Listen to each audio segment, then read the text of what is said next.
Hello, hello, hello, Dandice. Hello, Violet Mist. Good evening. Yes, it is time. Today is one of them days. I haven't done a PicaPad in a long time. Hi, Sitasai. So welcome once again.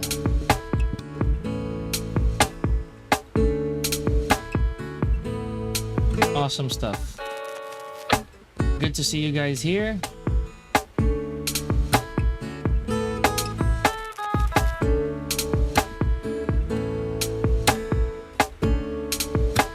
Very good to catch you guys here. I am excited because I have not completed the top 8. We're gonna try to breeze through this as fast as we can, and I'm very curious. I wanna see exactly how it went down. Sure, I already know who won, but I wanna see some important parts of, you know, how it happened and what happened. I've actually already started this with our very first match, but I still need to see the rest. Okay, I still need to see a bunch of it. I want to see again. These are gameplay stuff, so we can't just count them out. Should always count. We should always count for those moments that we may or may not understand.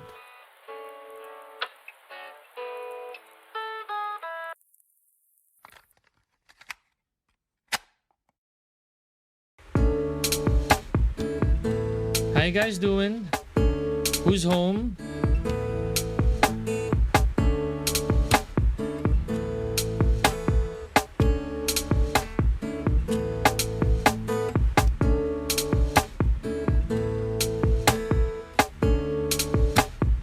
Who's home right now?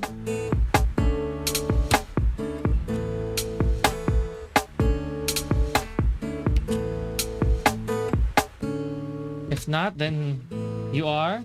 Okay, good, C2 side. Good, very good.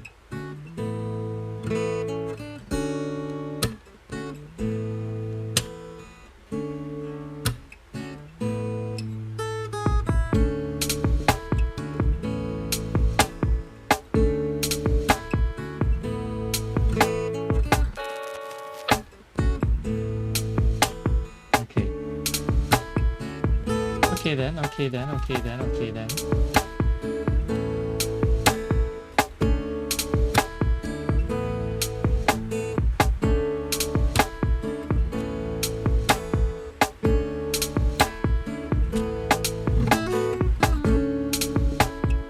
Okay, so who else is here? Hold on, I gotta share the stream as well. I gotta do this thing. We gotta spread word. First and foremost, how's everybody doing? How's your weekend? Did you go for weeklies? You go for your offlines? What'd you guys do? Stop lying.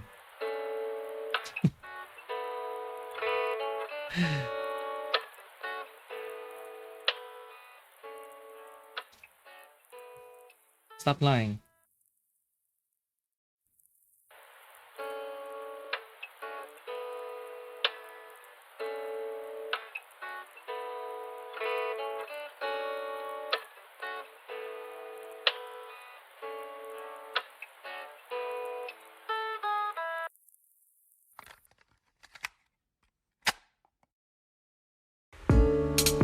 Two, three. Oh, this the one in Intram? Is this the one in Intramuros?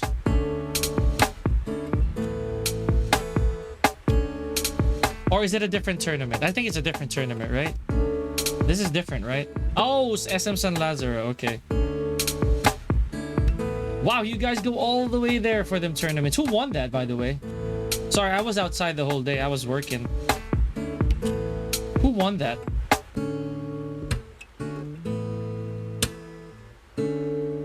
Who won that thing? Hello, Violet Mist. Apparently there are new emotes here. I apparently won some new emotes. I just don't know how to do it yet. I'm sorry. I'm an idiot. I'm a caveman. I am such a caveman. You got second. Hey, that's beautiful. So it was a Mickey, huh? Because I'm sorry, I never heard of it. So I'm sorry if I'm saying this out loud, but it is a Mickey, isn't it?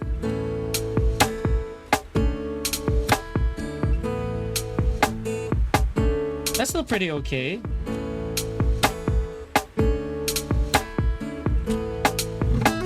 Right? How to be the despicables. What do you mean?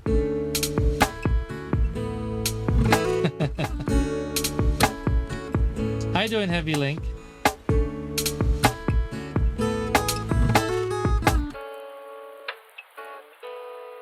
What you mean?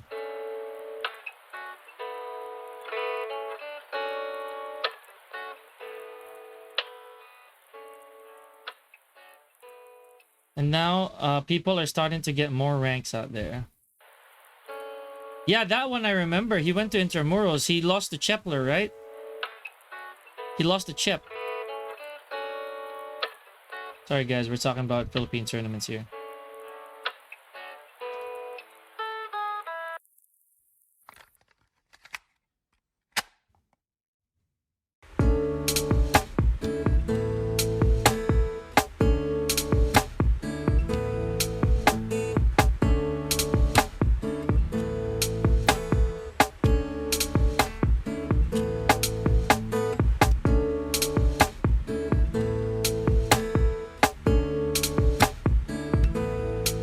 He did lose to Chepler, right?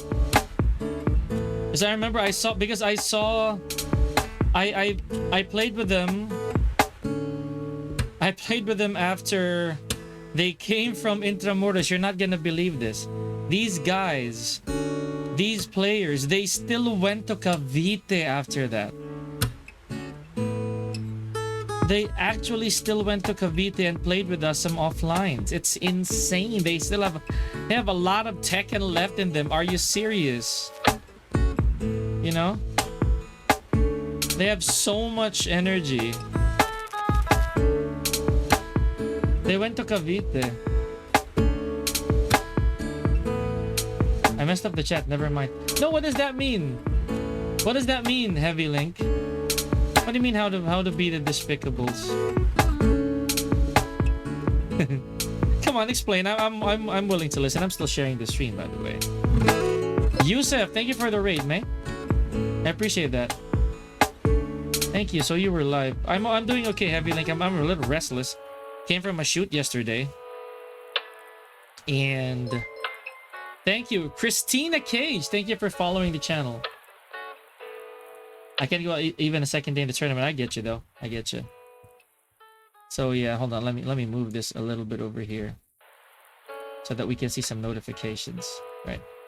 How's it been? We're about to start our PicaPad semi-podcast. It is a semi-podcast because it's still part of a stream, you know?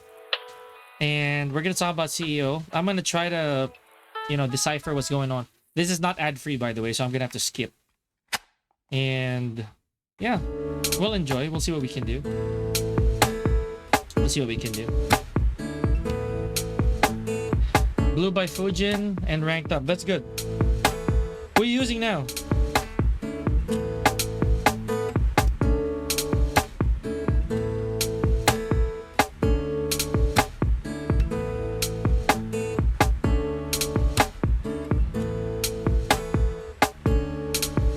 Dragunov fully committed. I respect that. That's good. That's very good. That is very good. I recognize. That's pretty good. Okay. So you're learning a lot? Okay. I hope you got your cancels down. Without the cancels, that's nothing. Trust me, it's gonna help you. Okay. So now I'm gonna decrease the volume of my audio a little bit because I need to talk. I hope you're still hearing it. If you're still hearing the audio, then good. You figured them out? Okay, next it will be the 2-1 loops. If you can do the forward 3 to dash, sneak to jab cancel, that's good. Next will be your 2-1. Watch party time? Kind of, yeah. More on discussions. And I'm gonna breeze through them too, so maybe I can have time to play. Maybe just a little bit.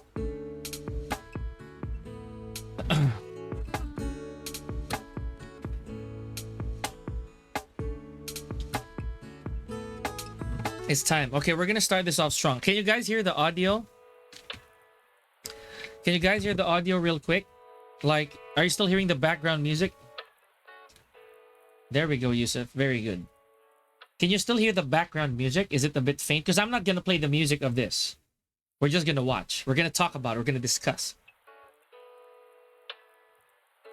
You can hear the music? Okay, so someone can hear the music. I'm gonna 3/4 this thing. Hold on. Here, maybe this is loud enough. Faint? What about now? I kind of made it louder a little bit. There. Can you hear the music? Christina Cage? Hi, Banana. So yes, in case you guys are just here, we're going to be talking about the top 8 of CEO. And I didn't get to finish the whole thing, so I'm going to be here to talk about it. Be here to watch. Okay? This won't be really like a talk, but just breeze through the whole thing again, because I didn't get to. All right.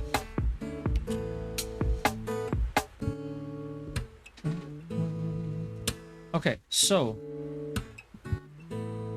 Okay.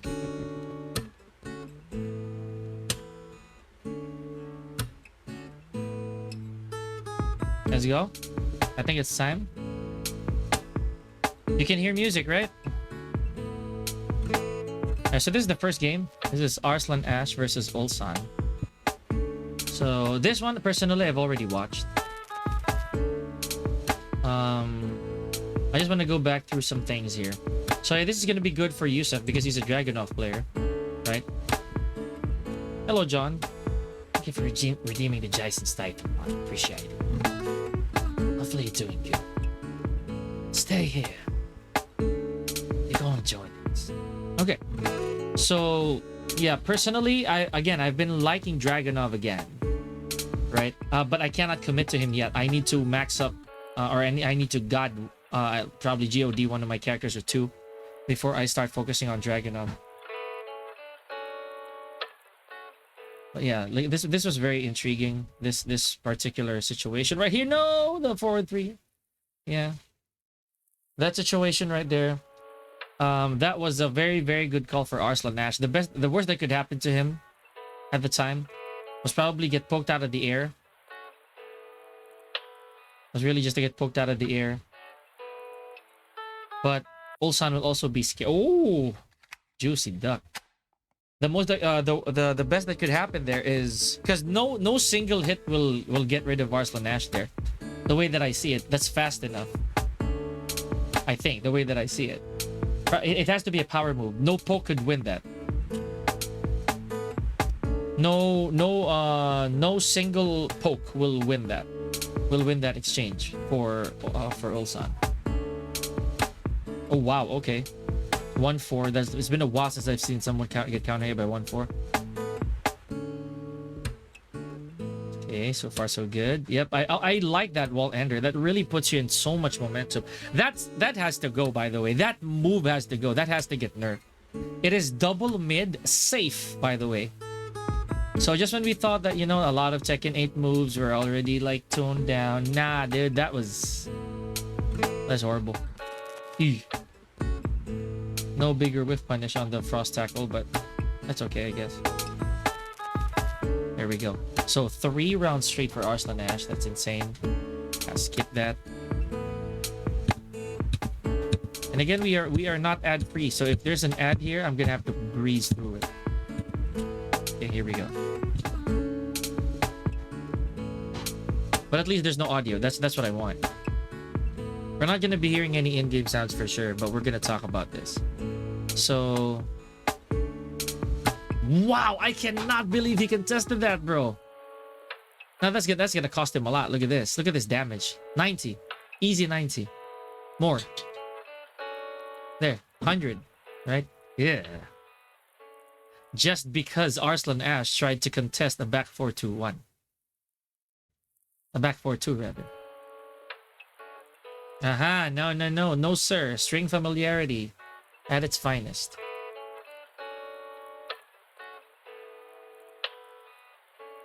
Okay. So, there. That's one of my favorite strings. Sidestep 2-1+2 finally being safe is now an amazing addition to Dragunov. Because for the longest time, that move had nothing. It had absolutely nothing. Oh, there it is. This is why I love Dragunov versus Nina matchup. Because it... Oh, missed the crouch cap. One of the best things that I like about the Nina Dragunov matchup is because Dragunov is not slow when it when it comes to the Nina matchup. He can definitely punch back with speed, with accuracy, right? Big enough plus. No punish. If I remember correctly, this minus 10. That's important. All right. 4-1+2. I remember this. This is a no round round. So spoiler alert. Yeah, this is a no round for Ulsan. He did not grab again. I don't think he's ready. I don't think he was ready. But nevertheless, this is still gonna be a good round. So you see, that's also important in my opinion. It is very important that you actually perform your crouch throws whenever the hammer connects. So that's really important. It's free damage. But probably Ulsan didn't want to switch position. You could take at least the DF1 maybe. Or the DF4. Hi, Gene! We're rewatching some parts of CEO. I'm definitely gonna skim through everything. I will not go frame per frame. I'm just trying to see how they played this. Oh, that hurts. There, he didn't do it again. But again, I understand. If you think about it, that was gonna switch spots. See, that's what I don't understand now. Check this out. There. Okay. I like I said, I would have gone frame by frame. I would not have gone frame by frame. But that would switch spots. Look at this. There. That would switch positions and put Arslan Nash on the wall. I don't know. Maybe Ulsan was not ready. Maybe. Good block. Good combo. Dropped it though. But scary. Okay. Whew. Whatever, dude. right. Hammer again. And that's also very useful for Nina. You know, it neutralizes her. But how you put it in your offense is what's difficult.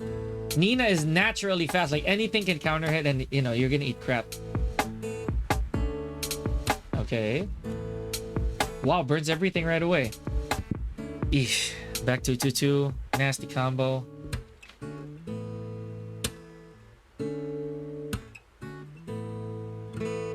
Yeah, I think Ulsan's gonna get this. Yeah. Skip. Okay, what's the mix? Now Nina still has heat though. Oh! Tried to go for the Guyver kick. Very unfortunate. I think 3-1-2 would have worked here. Look. Yeah, there. 3-1-2 would have definitely worked.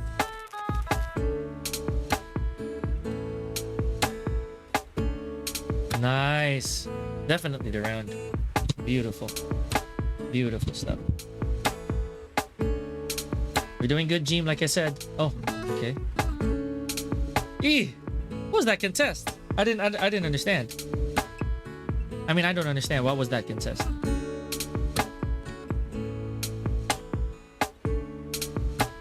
All right. Nice punish. Beautiful, beautiful precision. Like I said, this is what I like about this matchup. Both these characters can be played very, very tactically, and it'll look really good. There's a lot of Tekken involved. Okay, here, I kind of blame Ulsan for that.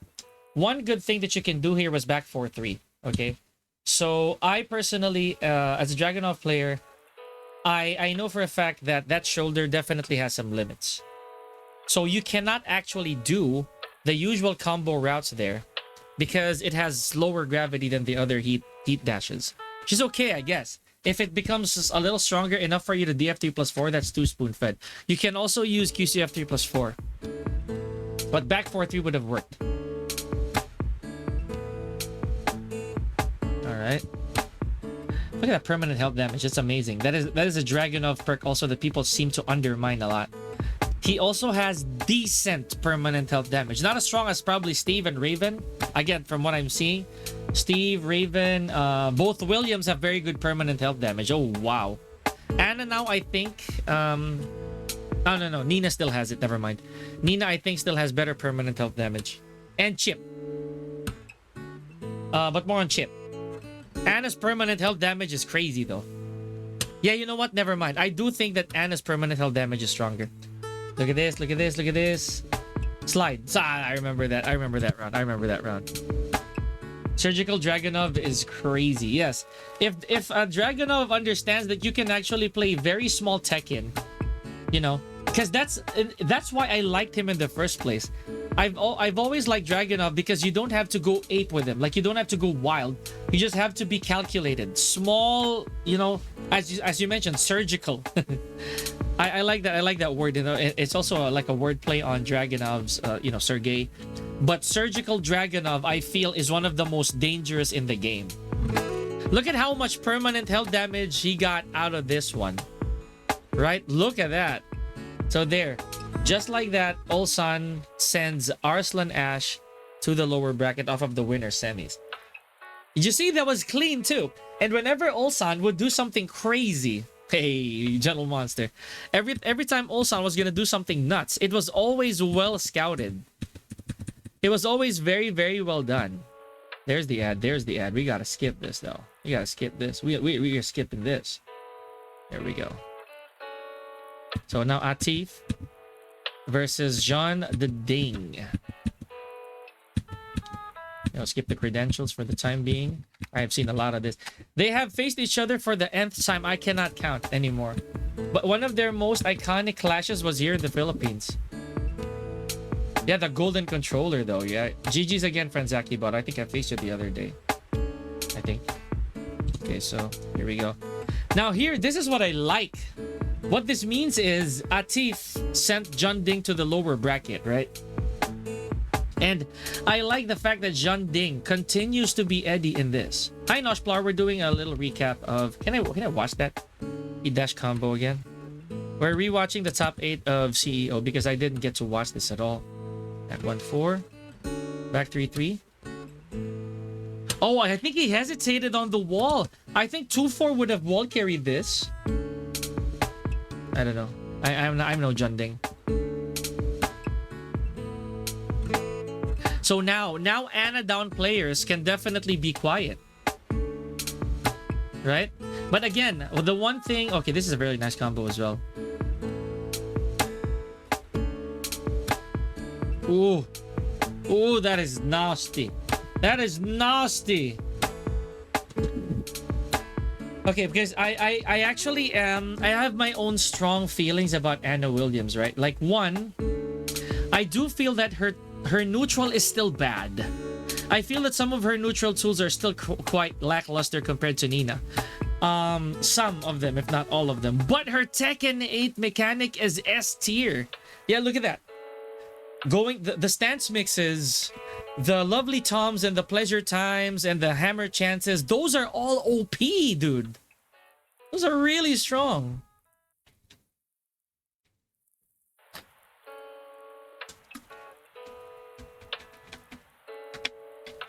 I do think that, yeah, like I said, the Tekken 8 mechanic of Ana, it's above average. It is off the charts. I think that her Tekken 8 stuff really trumps a lot of these characters, but her neutral can be outmatched every now and then. You know, especially if the opponent is good. And again, this is just based on my observation. I will not say that in finality. It is what I see. It is what I feel.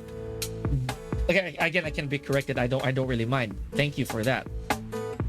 But look at this.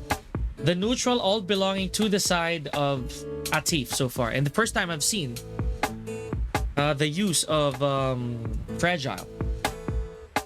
No. Clean. 3 rounds straight. Atif's Ana has super fast pacing though. It's wild. Yeah, because if you don't have anything to stop Atif with, or Ana Williams for that matter, you're definitely gonna have problems. Her neutral again isn't great, but her Tekken 8 stuff that transitions from some of the neutral things, that's what makes it so strong. Like DF1 to going to hammer chance on hit is very, very dangerous. On block, sure, there's a gap. There's definitely a gap. But whenever those hit, it's too strong. Too strong.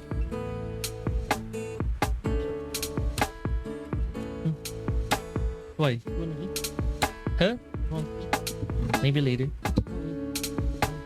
Okay. So yeah, as you noticed, let's go back real quick. If not for this counter hit back 3-3, right? Look at this. If not for this counter hit back 3-3, there'd still be a little bit. And what a contest. By the way, this is +4. Look at this. John Ding had to bend the numbers. See? He even had to bend the numbers just so he could get that counter hit off. Because you'll be forced to hold this mix. Okay, I feel pretty. You know, the Eddie, I feel pretty. Good source of damage here. Nice. Big damage. Still has heat. Nicely done. Down 4. Keeping it simple. Okay. So again, this is not commentary practice for me. Not at all. all I'm saying is we gotta try to assess what's going on here. 4-4-3. Really scary to do on an Ana though. Especially since there's Chaos Judgment.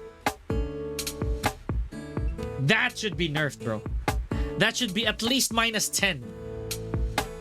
It's too good. It is too good. There. You see all of these?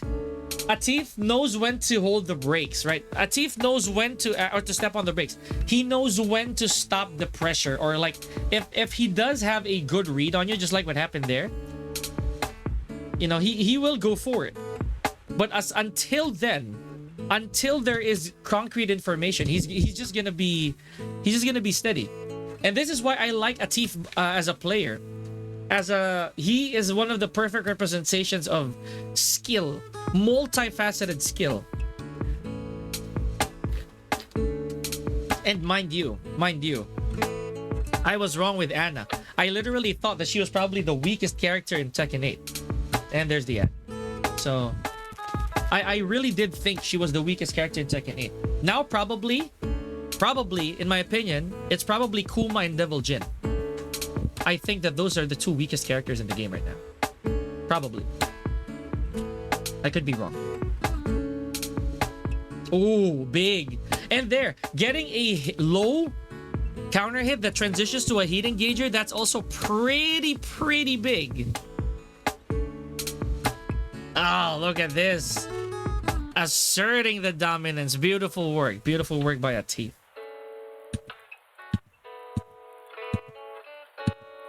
I can't believe that was insane. Shout outs to these two guys, by the way. Steve and Spooky. I've only gotten to work with Spooky. Steve, not yet. And I like this guy too. Just a spirit. I think he's such a character. I think he's such a personality. Hello, Mo'il. He got the geese pull. Look at that. I like it. But yeah, for me, just the spirit. Cool guy. He does have character. And of course. Oh, all right. Edge, buddy. You gotta go. Edge, though. Everybody has this. Everybody has the folder on their sticks now. Hey, Polyswag, we're just rewatching CEO. You know, we're rewatching CEO Top 8. I haven't actually watched this, so yeah. I mean, this goes without saying, right? These two specialists. Mo'il obviously still without the geese, right? So, and I don't know if Geese is ever coming back, but that's kind of what made his career. Now, though, he's rocking both Victor and Jack. Can I just say, I have started to appreciate Victor way more in Season 2. When they finally found a formula to balance him out. I actually keep forgetting to include him on my most balanced characters list. I think that there are like maybe 3 characters, maybe 4 that are uber balanced right now. Like almost 0 broken mechanic. 1 is Heihachi, 2 is Shaheen, 3 is Law without heat, but I'm gonna switch that up with Victor. Because I think that Law is still really strong. I'm probably putting him back on top 10. Okay. Slightly look alike. Yeah, that you're right. I think it's the haircut. Dude, there was this one photo of Tetsu, and I forgot who he was facing. They look exactly alike, dude. I can't remember who that was. There's a picture there that came out. I can't remember who he was facing. It's Tetsu and somebody. Wow, there we go. Ankle biter. A huge counter hit. Yeah. For a 3+4 landing its mark. Still got to keep the heat after that. Didn't even need to use it. There we go. Baegdo-san. Beautiful parry by Mo'il. Smartly, he did not go for the heat engager. See, he did not go for the heat engager. He didn't need it. But this one too. This one, I think he didn't intend to do, but you know, it's still okay. He gets momentum and wall positioning. Now Edge leaves the wall. Woo! Quick punish. Quick work. Quick launch. Okay, nice. Big damage. You gonna go for the soccer kick? Yes. Overhead. Overhead kick. And the bike follow-up, the down 3+4. Hey, Calbo, 2 times. I'm reading that right. Thank you for the posture check. I appreciate it. And again, I always tell people, this is what I look like if I try to sit straight. It looks really weird because I naturally have a back. Like, I naturally have a curved back and rounded shoulders, unfortunately. So, I do look like a frog every now and then. I also have a very short neck. So I tried. But thank you for the posture check. So you see, one thing I felt that was really good. Okay, now forced to go to the Jack. Jack versus How Wrong. Most definitely, Coach. How the stream going? Oh, we're okay. We just started. This is more of a review of a rewatch of Top 8 because I never got to finish the whole thing. This one right here, I never actually saw this part. But man, Edge, I'm telling you guys, I haven't Waranged in a long time. Personally, I haven't used Warang in a very long time. And I'm a fan of Warang being a complicated character. And to make him work in tournament setting is such a long shot. I'll be honest with you guys. Sometimes it's even harder to find a Warang in tournament compared to Steve. We don't see a Steve here today as far as I remember. But seeing a Warang here is kind of like seeing a Steve as well. In a manner. The complications of these two characters are also just divine. Right? It is an unholy complication for both Warang and Steve. Because there are characters who will definitely best their fundamentals. Jack, for one, should not have a lot of how wrong problems until his back is against the wall. Wow, good punish. Went for that instead of anything physical. Just went for a throw. Good, make some noise, interrupt right there. And again, remember, it was nerfed heavily, which I understand because it's too good at the time. Forced to go for a heat burst. I did say that a while ago. The moment Jack's back is pinned against the wall by Hwoarang, that's when things become real dicey for Jack. Ooh, watch me whip. There goes the back one. Watch me whip and watch me nay-nay. There it is again. Oh, but Mo'il ahead of the curve. I did say this though. The simplicity of the neutral of Jack has always been a bane. You know, it has always been a thorn on the side of Hwoarang. Because look at this. Jack has, if you don't even need to do any gamma howl mixes when you're Jack against Hwoarang. You just gotta be cautious. Gotta be fundamentally sound change of timing. Punish everything. You'll be okay. But here, a little overextension from Mo'il. Now eats a chunk of damage from that Rage Art. Not bad, 74. It's all permanent, by the way. So now, oh, okay, this might be worse than I thought. Look how much heat Edge still has. And this is gonna get to the wall. No, I jinxed it. No, never mind. I did not jinx it. That was yesterday. Good 1-1. I did say that. The neutral game of Jack. You all right there, buddy? Mo'il just stuck. He is stuck, though.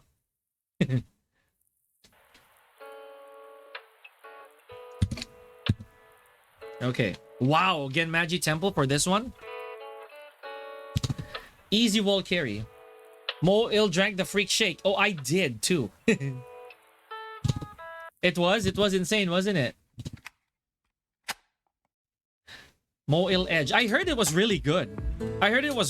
Nail biter of a match. Ooh, who does that? Don't answer that. A lot of people do that. Hey, good use of heat. Look at the justice of that. Can I like memorize that wall combo? Hold on.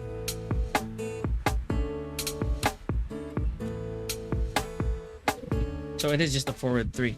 I don't think there's timing to it. Anywho. Man. Okay, so I'll be real here. I heavily favor Jack in this matchup. Because this is kind of the same. Oh! Went through the whole backlash, is it? Oh no, it's just double claymore. It was double claymore, never mind. Down forward 3-4. Here we go. I think he canceled it. He did. Oh, what is happening? What is happening? This time. Okay, he canceled the double claymore, went to an opposite kick. Nice choice. Oh! Did not pull the trigger on the ankle biter counter hit. I think he didn't. Yeah, he did. Yeah, it's hard to recognize in that situation. Look at these contests by Mo'il, dude. Nice. More ankle biters. Heat smash. Now Mo'il still has access to heat. No backlash. What is this, man? Crazy stuff. Crazy going by Edge. Okay, that is like the second or third time I've seen this information come out of Edge. Every time he gets hit by a down jab. You see, the follow-ups are always connecting. It means he's doing something. Either he's probably stepping, but it doesn't show anything counter on screen, so he's not pressing a button. And there's the ad. Like I said, guys, we are not ad-free right now. I'm just gonna skim through this. The guy is doing a different kind of jack. I'd rather not, go there, Taco, but I get you. I saw the video. That was funny. Oh, crucial drop. You don't want to do that. You don't want to drop stuff like that. Look at this. You don't want to. But that's also pretty confusing. I think back 3-2 was really supposed to be the follow-up here. There we go. Anyways. Still not the end of the world. Still a lot of health to work with. What a stop, dude. You really chose to interrupt the double claymore. Okay, Peacemaker. Would make some noise. What a sidestep. Very small sidestep right there on by Edge. Goes with the heat burst. Side step 4. Heat smash. Nasty combo. No resplats, by the way. Just raw down forward 3+4. This is insane. This is insane.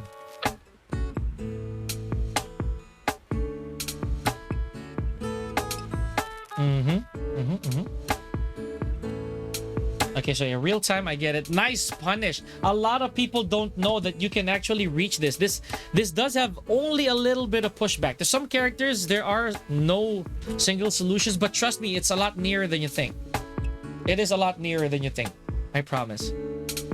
A down forward 2 from downtown, but drops it? That doesn't happen a lot for Edge. I don't know, dude.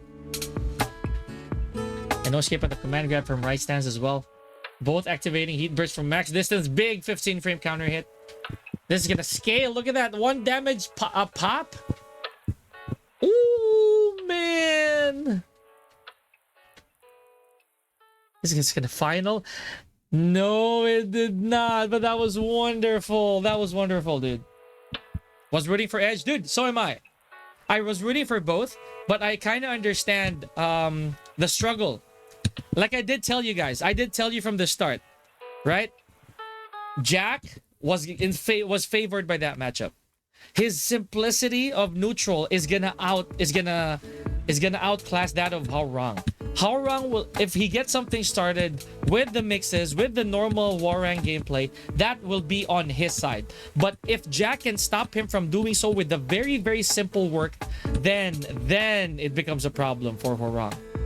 Because the small Tekken, the small things that Warang does, that's enough. That is absolutely enough to... Oh, sorry, that Jack does to Warang. Those small things, that will really go a long way, I promise you. A long way. Hey, Cairo, how you doing? We just getting started. GG's the other day, by the way. Oh, yesterday, was it? Dude, that was the funniest. I'm gonna be honest with you. That was one of the weirdest, funniest Brian days or Jin days I've ever had. I had 3 Brian opponents for that one go. One of them, and then one time I faced, I think, Jason. That was funny too. And then I faced Richie Brian. The people that I usually know, that's who I lost to yesterday. People I don't know, it's the usual. It is the usual. It is the usual MO. I tend to take it a bit lightly for people that I know. And again, I was so sleepy. To be honest with you, I just want to share. I was really so sleepy. I was so not in the mood to actually play normal Tekken yesterday. I was not in the mood. So I wanted to play Jin, you know, just so there's a little bit of bearing. So that there'd be a little bit of merit with what I was doing. Because Jin was blue ranks, and it was a lot faster for me to rank in blue, to queue in blue ranks yesterday. So that was really funny. But, you know, traffic sign looking. Yeah, I agree. I like the purple Reina, the all purple Reina. I kind of both like and dislike that cinematic entry of Reina, when there's a little bit of tremor when she does that. It's so movie. It is so movie. You know what I'm saying? It's so movie. Okay. We're gonna go through this. Wow! Okay, there it is, the 1+2. Second Victor we've seen in top 8, by the way, in case you guys are unaware. So it just really goes to show that Victor already has better competitive caliber than before. Super competitive caliber. I like him way better now, honestly. I really, really do. Farzine, just, yeah, had to burn everything. What a block. And what a punish from Yagami. It's gonna heal a lot, dude. Oh, not if Farzine had something to say about it. Beautiful. Beautiful EI3 too. Oh, here we go. The casino begins. I've been telling this to people. Reina is the perfect example of a Tekken 8 character. Hit or block, you are guessing. Both of you.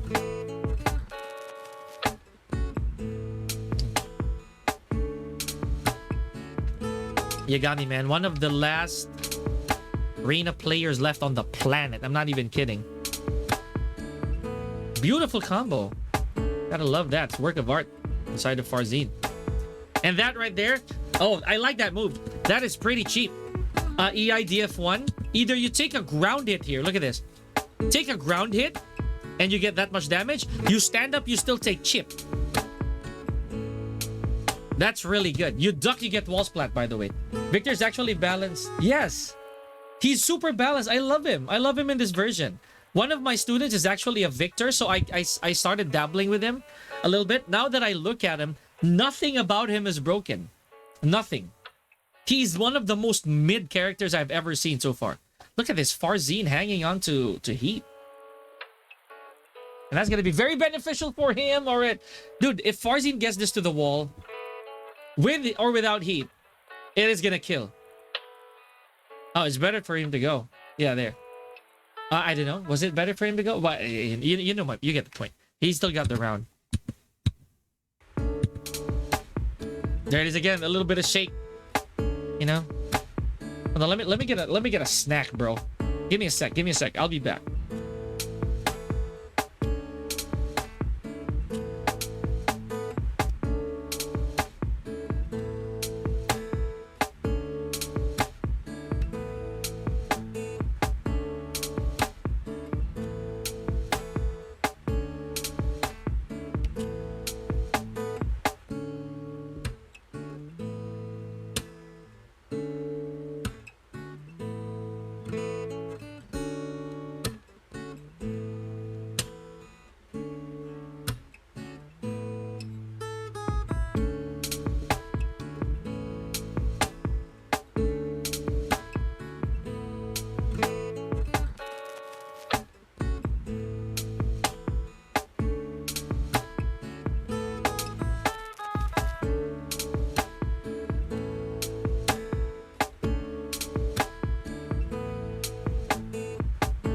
All right.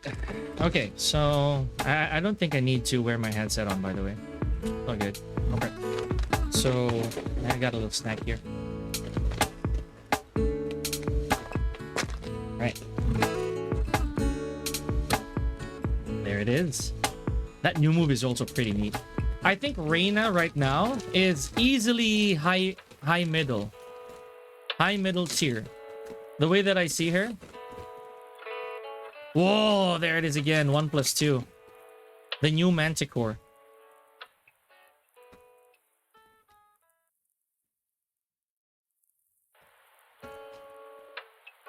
Oh, that is tragic. He didn't mean to do that. He did not mean to do that. Spoiler alert, Yagami I think loses this, but is already qualified for EWC.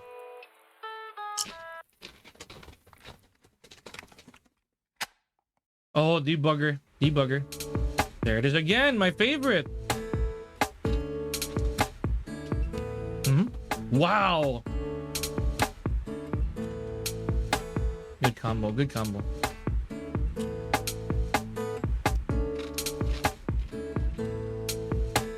Nice. Good sense of awareness from Yagami. Just catching the last few frames that you can punish.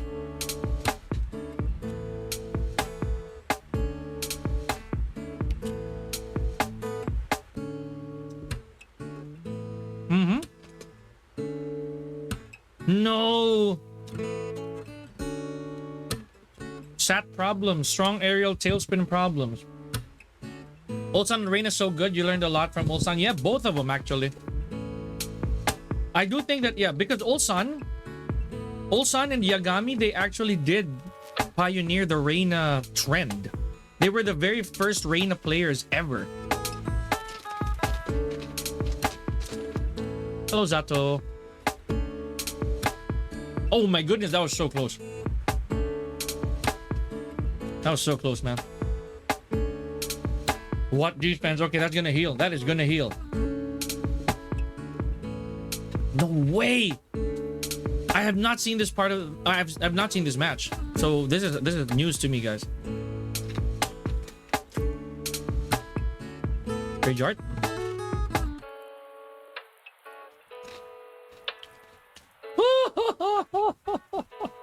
Oh!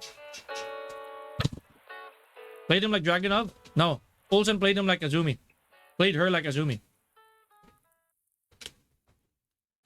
Remember, Ulsan was a Kazumi.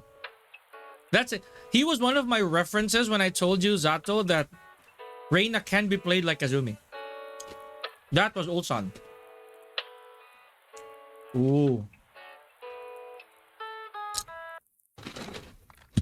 That combo is not as easy as it looks.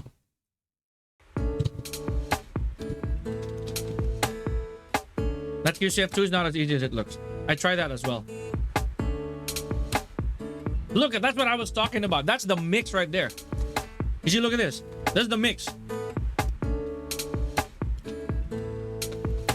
No, my goodness, it's still going. It was still going, dude.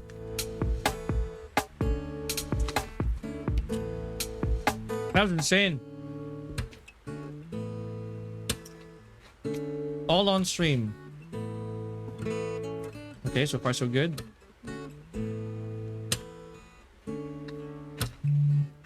Man, oh, what a fuzzy. What a fuzzy, but still Farjin. Hello, Omniverse. What's good, man? Here's the debugger. It's very smart of Farzine to always do that outside the wall. Oh my gosh. This is what I'm talking about, Zato. Look at this. The temptation to down jab or to interrupt the stance is already a problem. Because these two characters, they're Tekken 8 natives. Oh, you're done. These two characters are Tekken 8 native characters, so they're definitely gonna tempt you to interrupt the stances. Right? How you doing, Omniverse Gaming? We just be watching top 8. Because, okay. Wow.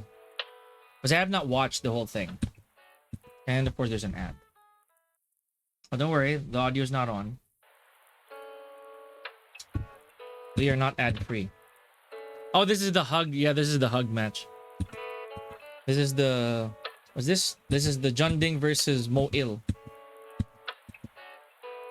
Now this is gonna be fun. Junding. Because I feel that Junding... well, Eddie in general is okay against Jack. Not bad. But a while ago, I did call it out. Jack was gonna win against Warang, no matter, despite Edge being super good. Difficult. Yeah. Warang. This right here is fun. This is the fun match. This is Tekken 6. Woo! Oh, wow. he called that up. Mm-hmm. Okay. And no one is gonna break? Okay, never mind. Mo-Il does. Oh. Oh man, yeah, it's because that's considered mid-air, is it? Yep. Oh, that's sad. Anyway. Uh-huh. It was mid-air. That makes some noise, it's not gonna do it. Oh! Very lucky. Lucky for Junding.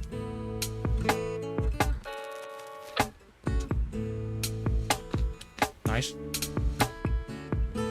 Oh man, I was gonna break. That was gonna break, yeah. Junding already getting a couple hazards here. Very important hazards. And because of 3 hazards already, he's taking the whole stage. This is why you lab these situations, people. This is why you lab this. He perfected that round from all hazards. What am I eating? This is Migos. Hi, Jed. He perfected that round purely out of hazards, bro. Okay. Ford 1-4. Getting it smart. Reheat.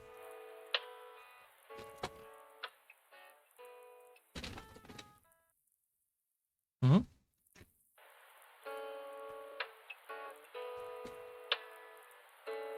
Wow. There's nothing to talk about that. That was just momentum. That's just pure momentum. Whoa, counter hit. Backbreaker. Ah, there we go. A little too greedy there by in my opinion, by Mo-Il. If he saw that coming out, a 2 or a DF1 would have already fished Junding out of there. But again, maybe he had another plan. I trust these guys, obviously.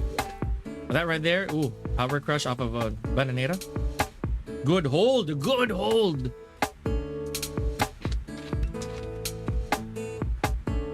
Nice. Float, for sure.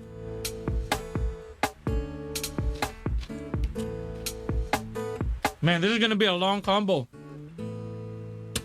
He didn't go for it. Would that have worked if he heat dashed it? Nah, it's too far. Yeah.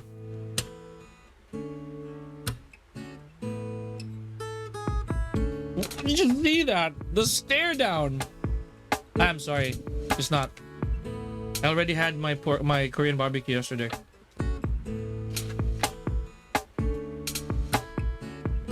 Here we go. Tag 2. Look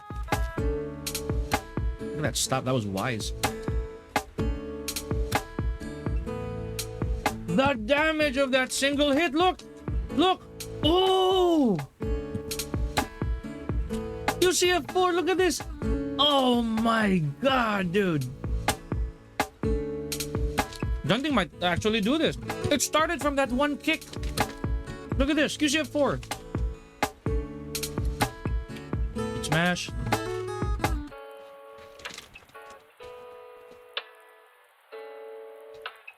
Okay, wise. Very smart. Still holding on to that gamma charge. Good duck, though. Definitely do. Yeah, for sure. For sure. For sure. That's cute. That is cute, dude.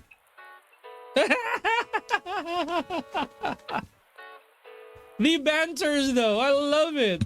I love it. Just take a swig off of Junting's water as well. Oh, he did. He did. He did. Adorable. Adorable. Adorable. I love it. That is how you know these are awesome peeps. Hi, Lowski. What's good, mate? It is. It is. If you're talking about the talking about the gamma bubble, it is 360. We're just rewatching Lowski, and my fasting is done, so I'm just eating everything.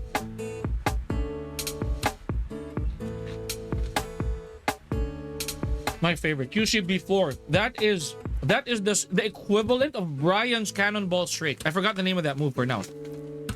There. That is the equivalent of Brian's QCB4. That's what I've been telling people. Brian or Eddie is again, it's we're in a homogenized system. Eddie has a way to become Brian.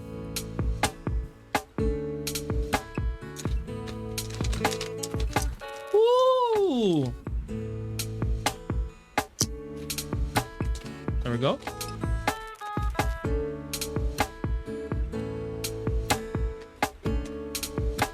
This is why I like this matchup. No, that's on them. That's on them. I actually do not care. Is this the tournament that players remove shirts? No, Ruin, no. Don't know what I want for breakfast. Dude, get carbs a little bit. Unless you're really on a calorie, you're basically on a macro count. But try to get some little bit of carbs in there. Get you started. Boom, beautiful. Nice. Real pretty. Oh, and it landed clean. It landed so clean.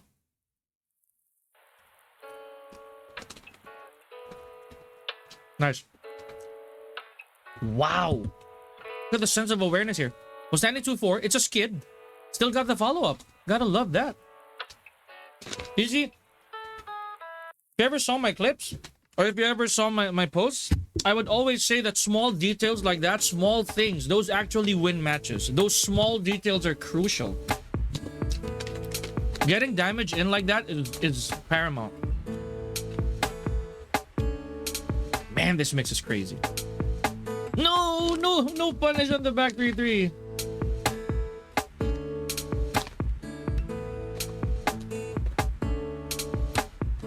It's going nuts though. You're going crazy. More gamma charge stuff. You see how Junding is just allowing the meter. He's not moving too much. He's allowing the meter to burn. Oh, that's bad though. But good just frame block. This is just frame. This is a just frame. Blocking that grab is a just frame. That is a just frame. You have to hold back at a very specific time before that punch hits you. Oh, that's good. That is good, Jed. But I don't think Lowski's from the Philippines, man.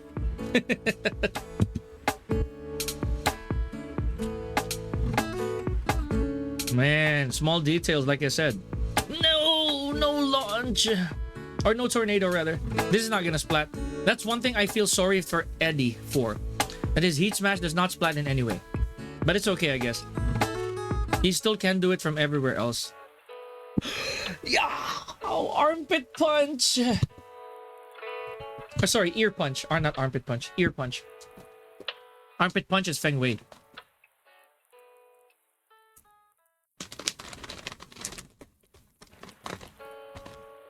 Nice. Good escape on the rodeo. 4-4-3. Nice. Okay, good small interrupt right there from Moil. There it is again. Cannonball straight kick. Make that 2. Yeah, the only gap of the only flaw in the G clef of Eddie.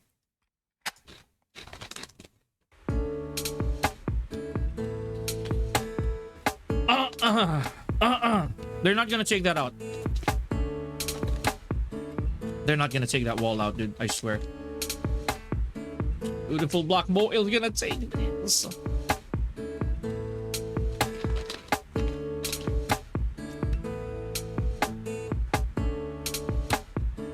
Okay, Junting's going crazy now. But Moil, he can do crazy too. He can do crazy.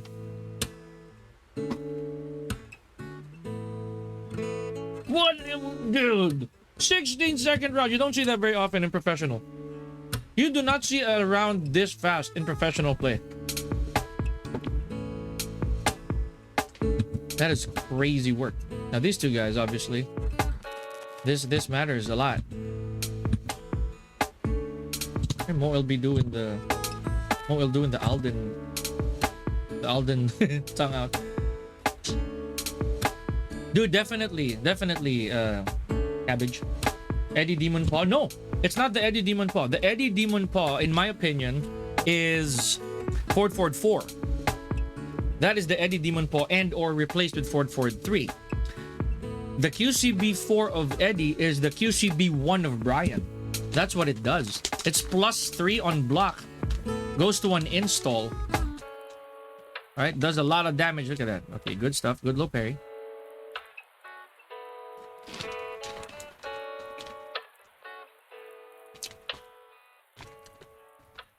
Nice. True mix. You see, this entire sequence, I love this about Jack. I mean for Eddie, sorry. Taking down forward 3+4, spiking you to the ground. If you don't wake up, that hits you grounded. That hits grounded. If you do wake up, you take chip and +5. I love it.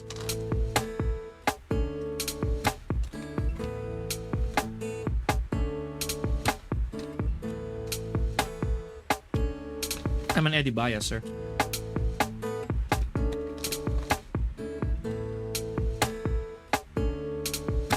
Dude, this is such an exciting match. Okay. Unlimited access to ban at 3+4 though. Or to MDG. Unlimited MDG. 6 seconds. What do we do? There we go.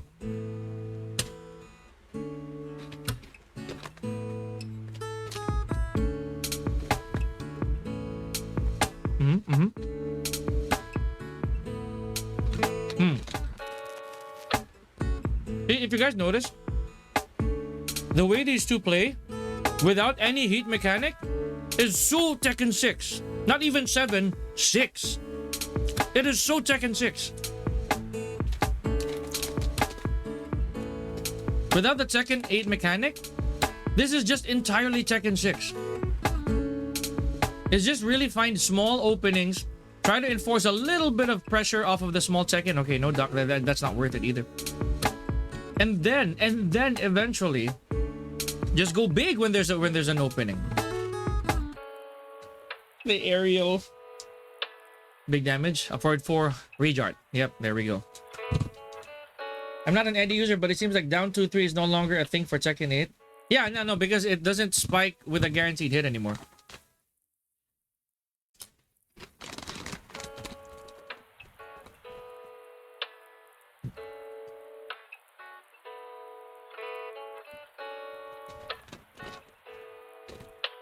Again, Yama charge.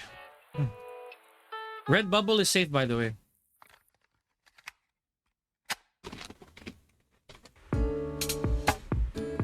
All right.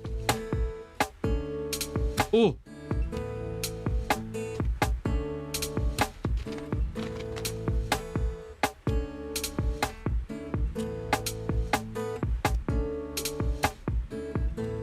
These gentlemen are going at it. Okay, heat smash. Literally one counter hit could do it for John Ding here. One counter hit. One counter hit. No. He's hanging on for dear life. What a block. Who does that? Who does that?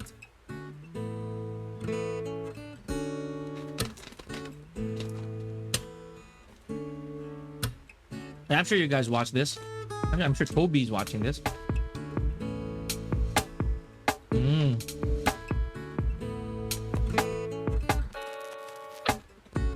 All right.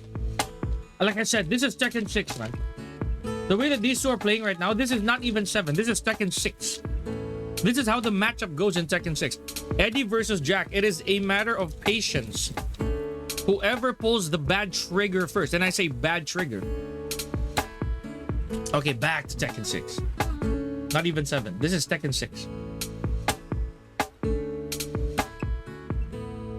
Bruff. Bruff.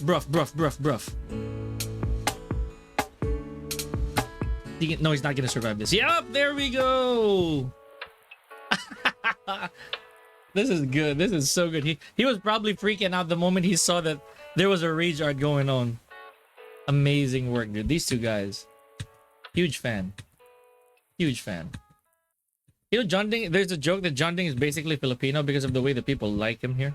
People love him here.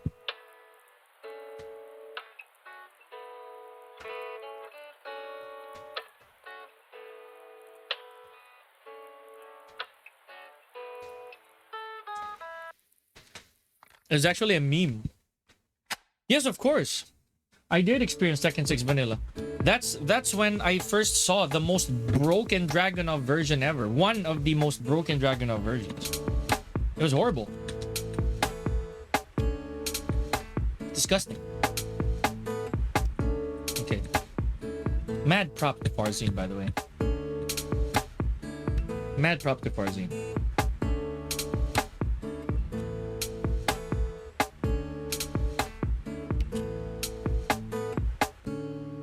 Dude, Farzine having literally just 1 or 2 pocket picks in his entire career is just crazy. Or his entire Victor career. Because I know back in Tekken 7, he was an Akuma. It didn't really quite work out for him. The way that I saw it. The way that I saw it. I can't be for certain because I don't know how he did back in Pakistan. But there wasn't a lot of Farzine going around, you know, in Tekken 7 because he got over. The way I see it, he got overshadowed by a lot of other Akumas, a lot of other Goki players. But here in Tekken 8, dude, the Victor undisputedness is, you know, he has it. He has that on lock, dude. Farzine's insane. And again, that's why I said mad props.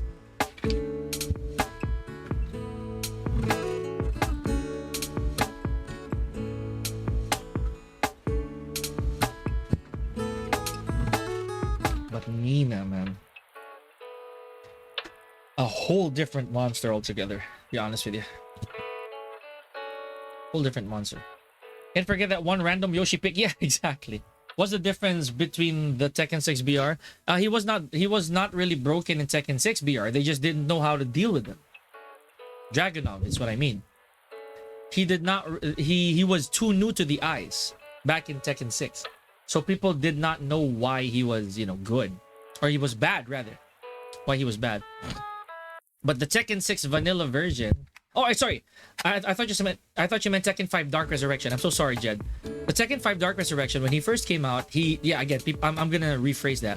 Tekken 5 Dark Resurrection, they did not know how to deal with him when he first came out, up until they saw the weaknesses. Tekken 6 Vanilla Dragunov had so many minute changes compared to the vanilla version, like running to launching on normal hit. They took that out. It had to be a counter hit. What else?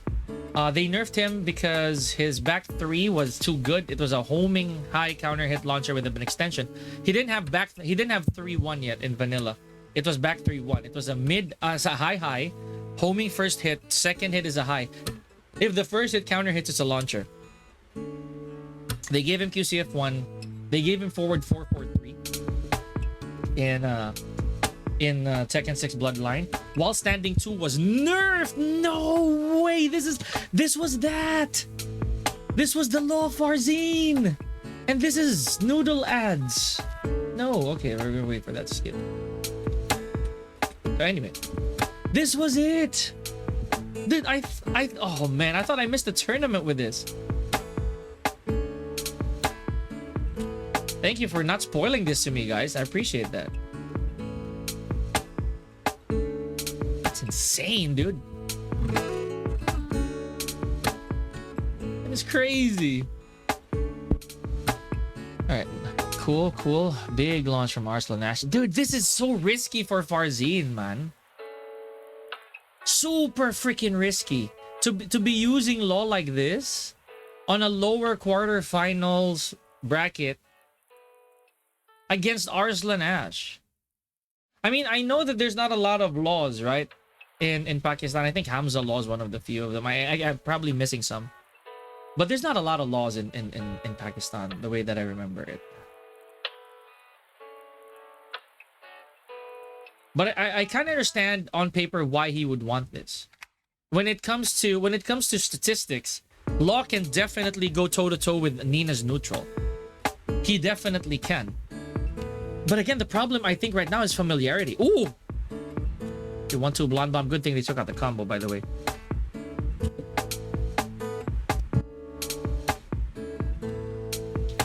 From Tekken 5 going back to Tekken 6 was far. Tekken 6 was probably one of the golden ages of Tekken. Honestly. Tekken 6 was one of the most remarkable seasons or like games ever for Tekken. Like, it's so good. The way that they made that game was so good.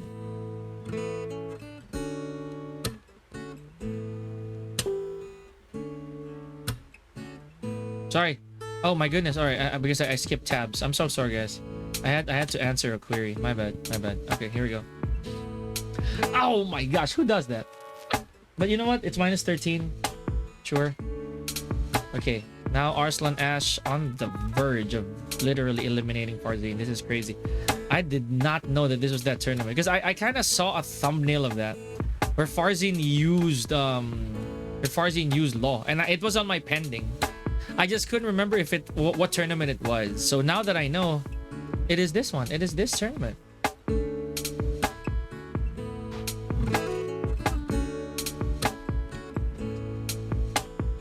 Oh my goodness. Interesting choice. But you see, probably when you're in this stage of familiarity, makes me miss Miguel. I getcha. I only played it about a year before Tag 2 was released. No, you were really late. It's kind of like Jules. Jules played Tekken 6 very late, but whatever. This is Farzine on Law, dude. It is crazy. What? Yeah, exactly. I remember seeing a thumbnail of this. Someone sent a screenshot. In a GC or something. And I saw that Farzine was a Law, but I did not read anything around the picture, so I did not know what tournament it was. So this was only yesterday. I think someone sent that on the GC early this morning. So this was a very, very big surprise to me. Because it's so risky to be using Law this late into the tournament. He must know something. Yeah, that's what I want to see. Because on paper, again, statistically, Law can take Nina's neutral. He actually can, and it's so interesting to see. Oh my gosh. But there, oh no, second hit of down 2-3, but with 3 seconds left. No, Farzine. It's not gonna be enough. Definitely not gonna be enough. But the moment the clock runs down, there's no heat. He's gonna regen some health. Now Arslan, that is it. Good stuff for these two guys. Beautiful. But Arslan advances. That was losers? Yeah, that was lower quarter. So now it's Arslan versus Junding. Oh no, sorry, winners finals. So we got Atif versus Ulsan. And yeah, this is what I saw. I'm sorry I spoiled it. I skipped it because I did see from the was this? I did see from the timestamps that this was gonna happen. The Lars from Ulsan, but the law, I did not know it was this.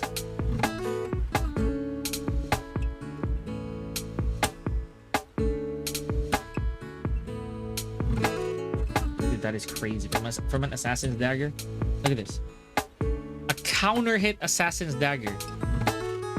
And now this is gonna be big. Dead, probably. Yeah, for sure. For sure. Bruh.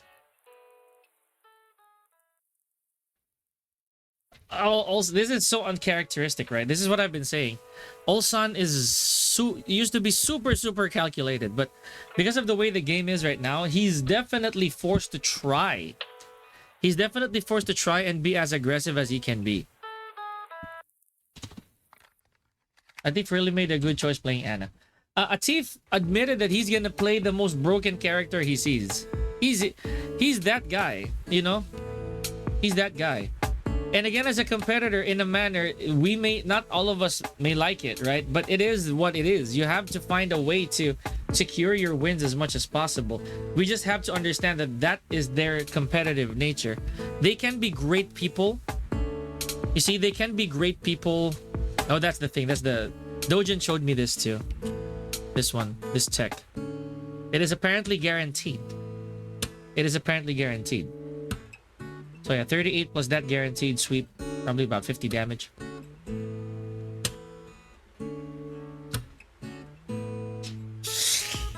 Nah, dude. Nah. For real? This is going, I say this is gonna hurt a little bit. Rejart. No need, bro. Dude, that came from a freaking heat dash.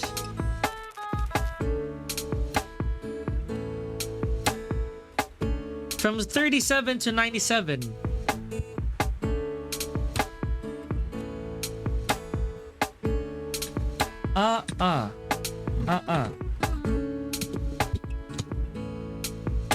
From 37 to 97, bro.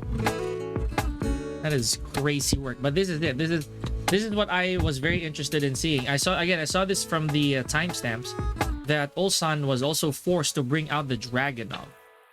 Okay, on winners final.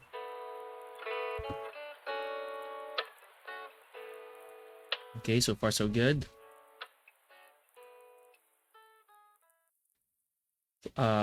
Eternal Love. Good Guyver kick right there from Ulsan. Nice. A little bit of heat burst. Went straight for the pigeon roll mix. I'm gonna refresh on my Ana command list. I remember these names. But it's been quite a bit since I did try my commentary on Ana. Beautiful combo so far. And yep, you see that's good. That is really strong. Granted it was from a counter hit too. But again, getting a combo off of 12 frames from crouch is just nasty. Most lows in this game are specifically 12 frames and above. So if you ever get blocked by Dragunov in a crucial situation, especially load like that, you are in a world of hurt. Definitely. You're entering that world. She got offense by a team, but that is a good solid 5 seconds of blocking. See this? It is block, dude. It is just block, man. Okay, now this is gonna be big. P50 plus 4, very good. Good convert by Ulsan. There's so many ways to get to that other side as well. So many other ways. That's what I like about Dragunov. Oops. Okay, so more offense. Press that by accident. There's a salvo. Oh my goodness. Sploosh.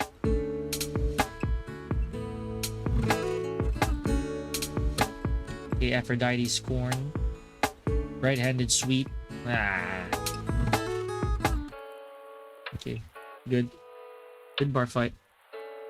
Oh man, okay, he was forced to guess. That was so risky by Ulsan, but man, he had to do it.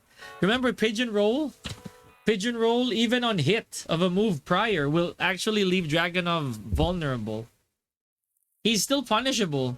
Break? Yeah, there we go. Rage art, dude. That's art.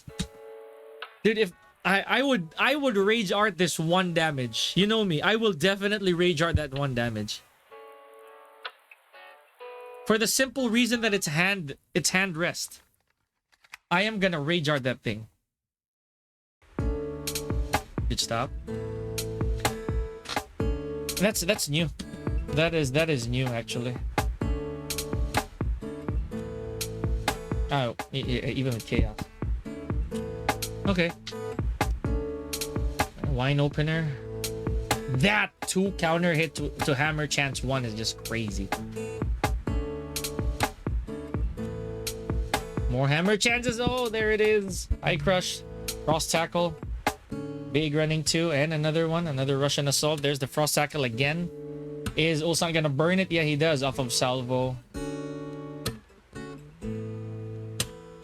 More pressure from Atif, dude. Oh, wait, you crouched. You crouched off of a +8. Hard call, maybe. Scimitar. The wall, running 4. Okay, so 91 easy, no need for heat at all. Yeah, that is punishable by 12, by the way. QCF 4 has always been punishable by 12. One of the reasons why I like the Dragonov and Ana matchup back in Tekken 6 all the way to Tekken 7, more so with Armor King, I can reach that too. And Yoshimitsu can reach that too.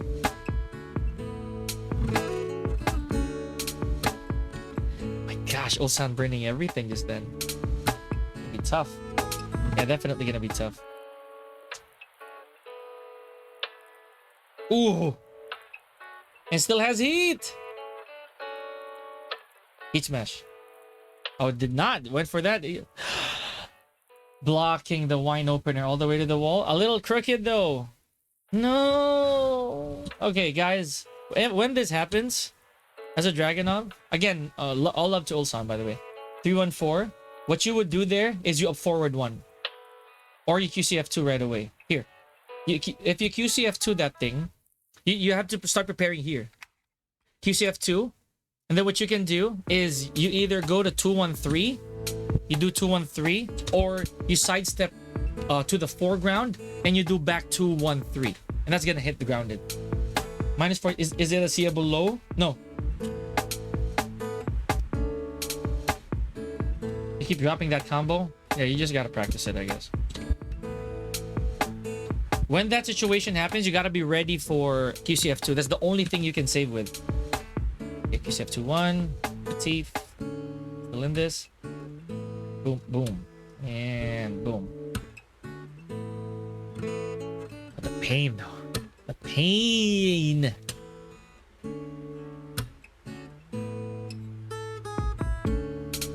Wow! The whole thing! The whole thing, not a single missed hit. Unbelievable, dude.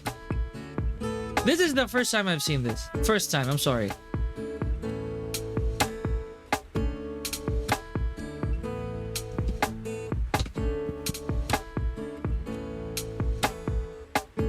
First time I've seen it. I'm sorry, I'm baffled. That is crazy. Wow. Okay. Off of a side axis, by the way. And it's a good thing if the character stayed on the wall. No. Dragonov was already... He was already like dangling off of these rockets, man. Sideways too. It's crazy. Anywho.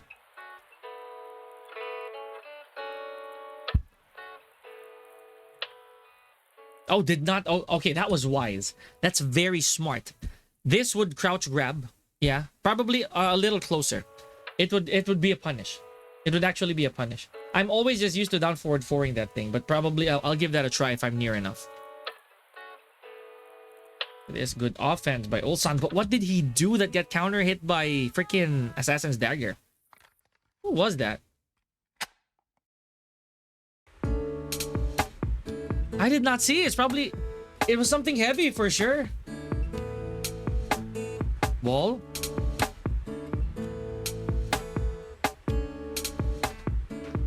Oh my gosh, this is agonizing. I don't want to see this.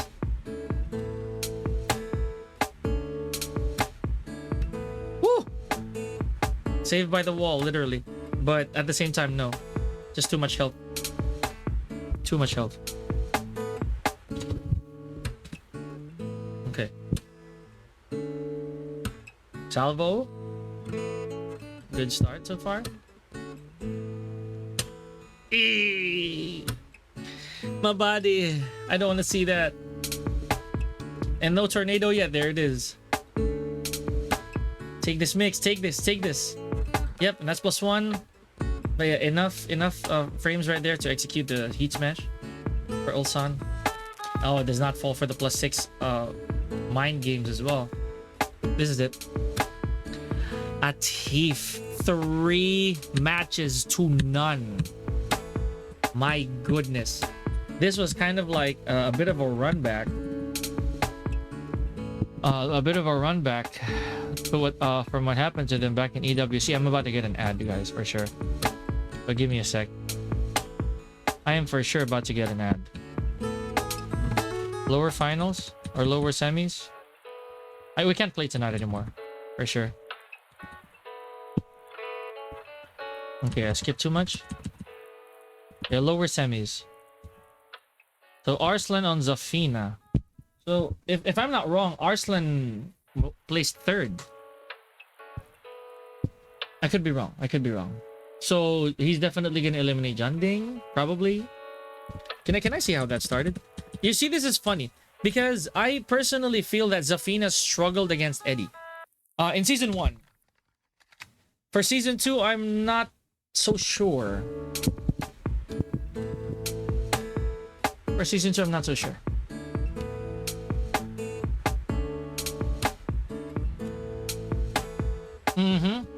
Nice. Nice. Arslan got the hands. Zafina's combo damage is no joke anymore, dude. I think they're giving her justice for killing her off in the story. Oh! So they kind of keep buffing her every now and then. What an interrupt. Can I see? Whoa. Okay. New thing. Nerd stuff. DF13. Up 43 plus 4. What's the resplat? Dude, that is crazy. That is crazy. What a good wall combo. That is insane. I'm gonna take that. I'm gonna put that into account. Dude, these top 8 tournaments, the top 8s of tournaments kept getting better and better, dude. Like as the game progresses, they just keep getting better. What a good choice by Arslan. Oh, a little late on the duck. No. Okay, that's good. That is good. That is so good. But no duck on down forward 1-4, 1-4-2-3.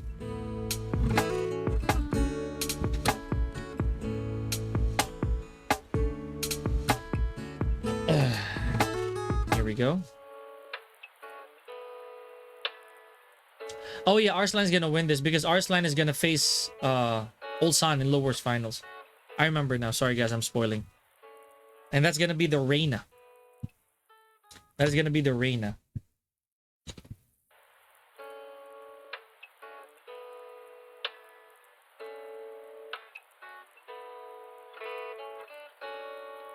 Okay, very interesting. Ooh. Eddie combos, man. No, that is neat. That is the most beautiful Eddie combo there is in the world of humans. Nice so far.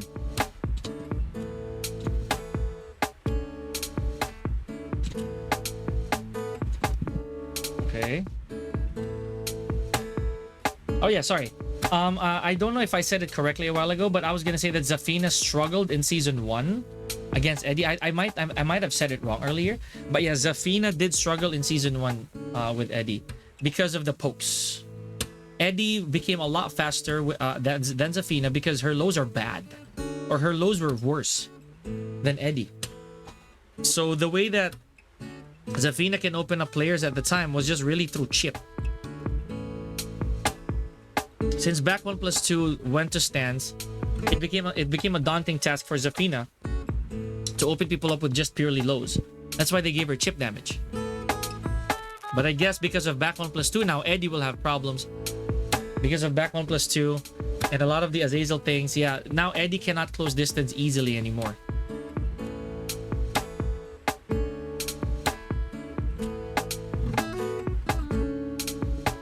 Okay. Okay, ow. This is from a low, by the way. Or that was just from a single counter hit. Yeah, a single counter hit low, if I remember correctly. Annoying. Annoying as heck. Really, really, really annoying. Alright.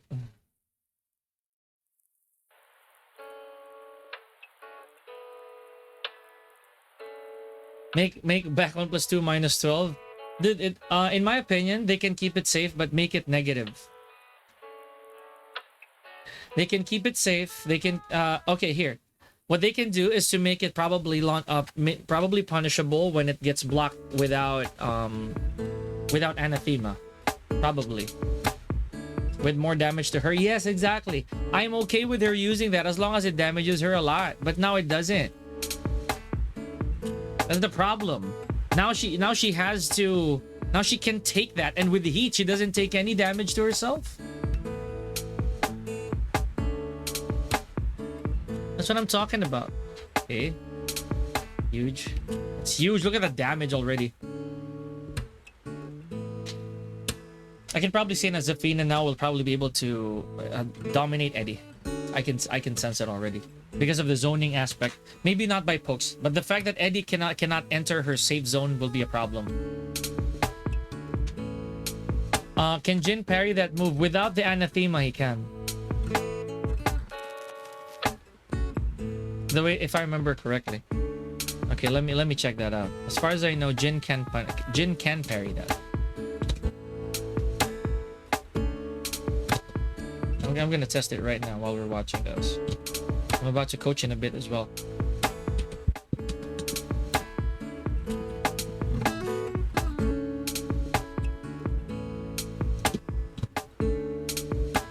Supposedly Jin can parry that. Okay, so far so good. Wow, what a call, what a choice. What a choice.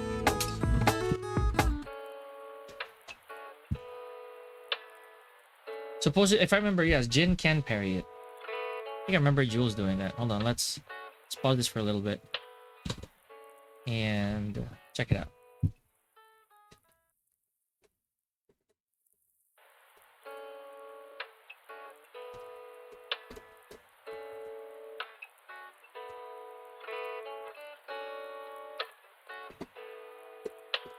Hold on, I did not time it. There, see? Jin can parry it.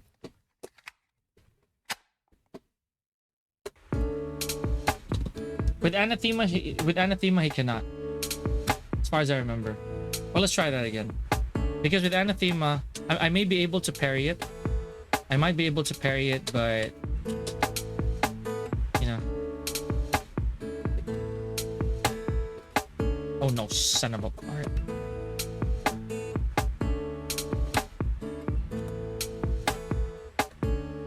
Alright.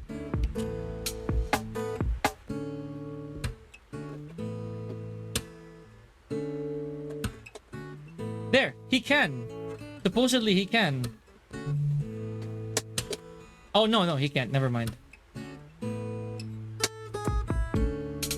Oh, because it's considered a whiff. Yeah, he can technically.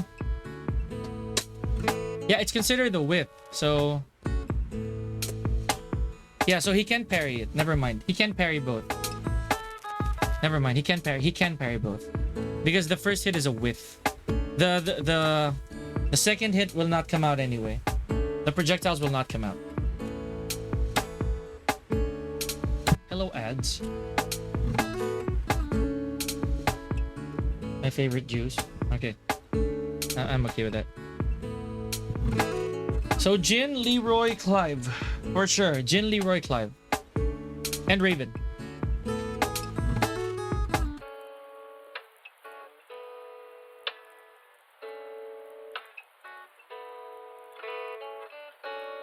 Eh.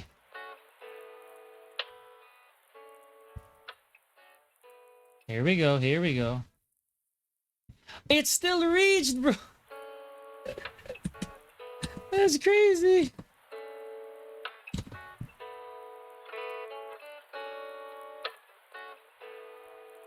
All right. Beautiful.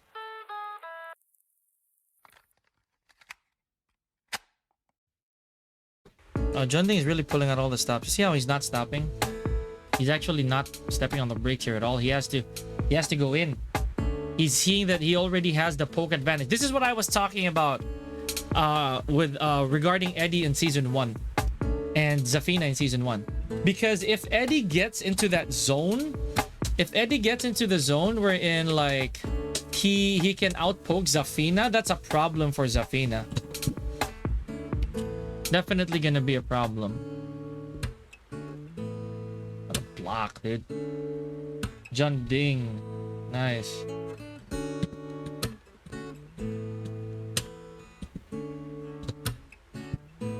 Make those ads in a split screen with the one you're watching so you won't miss jaw-dropping scenes. No, it's okay. It pauses. It doesn't skip. It doesn't skip the game. On Twitch, you can't. But on YouTube, you can actually... It doesn't skip the game. It just continues.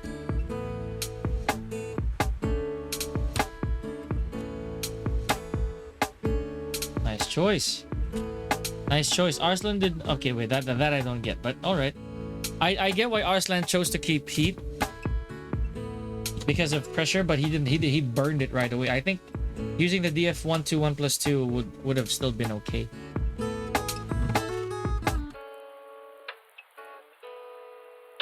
Yeah. You know, this matchup is now very agonizing for Paul. The Zafina versus Paul matchup. It is now very, very, very tough for Paul. Not only can he not stay in mid-range, but when he goes in, Zafina will outpoke him. Zafina will for sure outpoke him.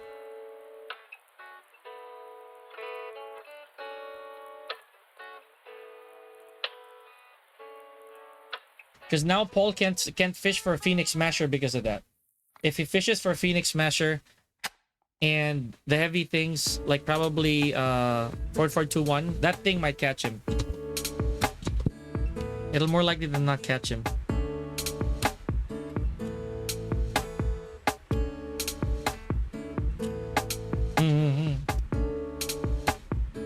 Okay, again, it's terrifying. No, he didn't pull the trigger. Yeah. Okay, okay, this is gonna hurt. This is gonna hurt.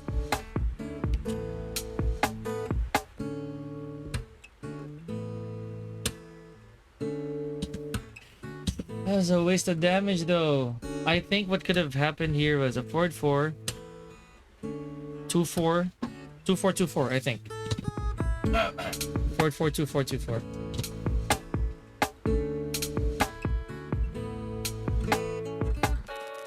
Big. Okay, so in case you guys are curious, I'm no longer gonna watch the grand final.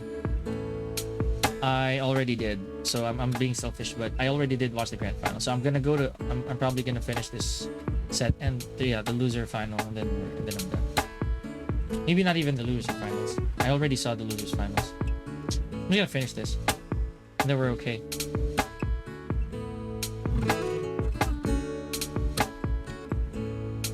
I have coaching in a few minutes too, so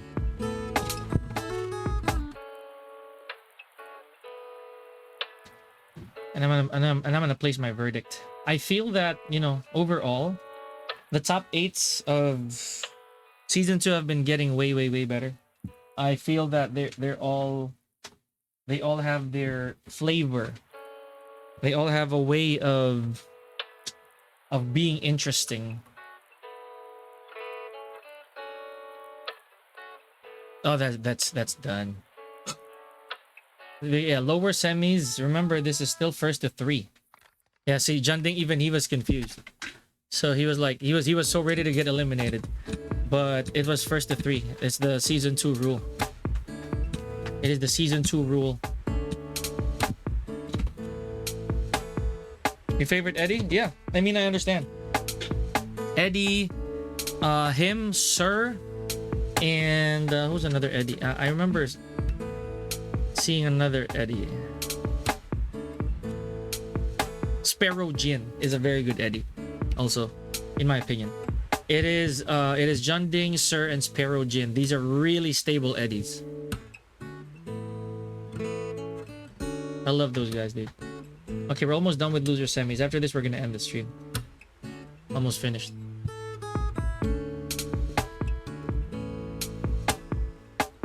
Yeah.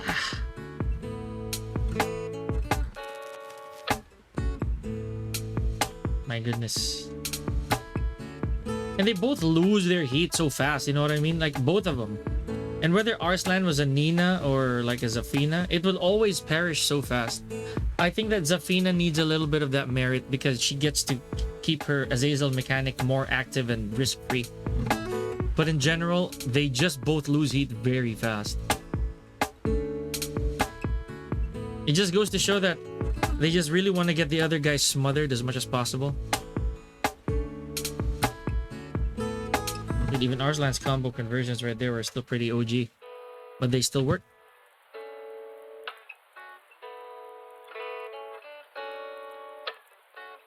That does plant one, guys. It does plant a single what's his face? A single break on the hard floor. You see there, it doesn't stop the game.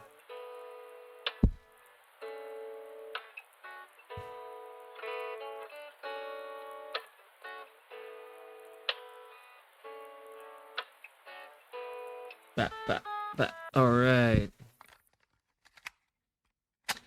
Nasty stuff. Eef. Okay, that's pain. Definitely pain.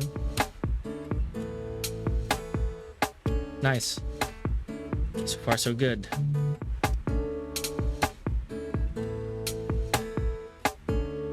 Oh boy. Okay. Junding is really putting in the work here. Oh, what a Jeek left. Is he gonna tie this up? He is! That is crazy! Skipping that, dude. Final game. Look at that. The crowd really behind Junding on this one. They're really behind him on this one.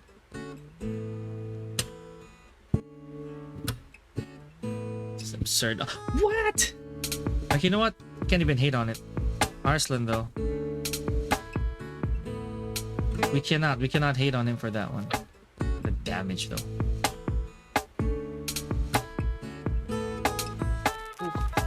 Okay, so... Okay, that's painful. Whoa, Junding! My guy! Mister, did he break? Junding! I hope he did not break off of that. Okay, with a block. I think a crouch grab would definitely work there. That's the punish. Pretty sure. Then again, it's pretty hard to block that low, so... Yeah, you have to low parry that as much as possible. It's better. Yeah, that's me too. I want to low parry that low. If he's not, if Zafina's not in stance, you low parry. That's pretty scary. It is super scary. And there goes heat. Like I said, both of them, they really gotta burn the other guy out, and just leave it to Tekken. Leave it to the slow game after. All right, no charge. Both got a piece to install, and this is more favorable for Arslan. Ah, wow. What a jab. Just did it. That was more favorable for Arslan Ash because Junding doesn't get a lot out of the single install off of the Bananera. The single MDG. Doesn't knock down, there is no additional perk. It just exists. Set point for Arslan. Again, there's a huge getting an install right there was really more favorable for Arslan, and he didn't need it. Doesn't have a good pickup for Garage. No, that's the one flaw that the move has, which is good. She had a tornado there. Oh, Eddie? That's Eddie, yeah. DF3. Yeah. Wait, Garage? Yeah, Mirage is a pickup. So that tornado? It tornadoes. No, that's not so bad. Down back 2-3 will beat the will beat the big options. And That's not a good one. it's not a good one. DF3 is a good option. No, but does that win to a power pitch? I don't think so. It down back 2-3, yes, it's a low. No. BF3. Oh, it doesn't.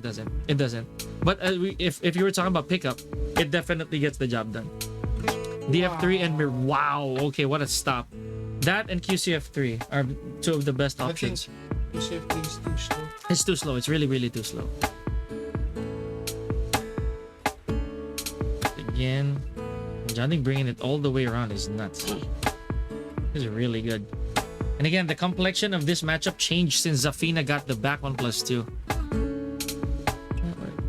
Does Junding try to punish that? Most likely. Oh, the dumbness of this thing, dude.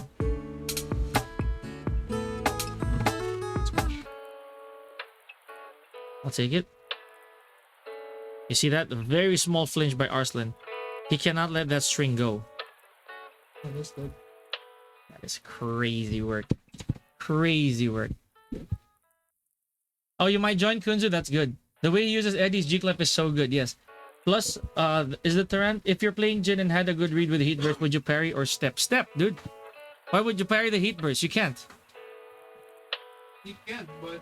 Yeah, you can, but it's on contact. Like, it has to be there. No, it can't be on contact.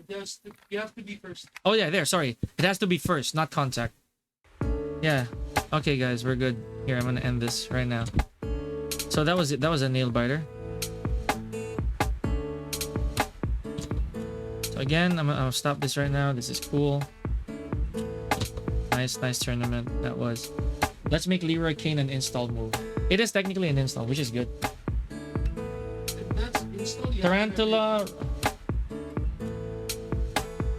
The foot. What? Reach no foot on hit. Yes, it is. It's +5. The way he uses Eddie G-Clef is so good. The low is +5. I might join second. Let's make. Yeah, of course. I'm looking forward to that, Kunzu. Okay, guys, wrapping this up. But go here. Do not. This is non-negotiable. This is non-negotiable. Go here. Say hi. Okay. Say hi to this person for me. Okay. This is what you gotta understand. You gotta say hi to this person for me. And we're off. Thank you, guys. Thank you. I gotta go. Appreciate your time.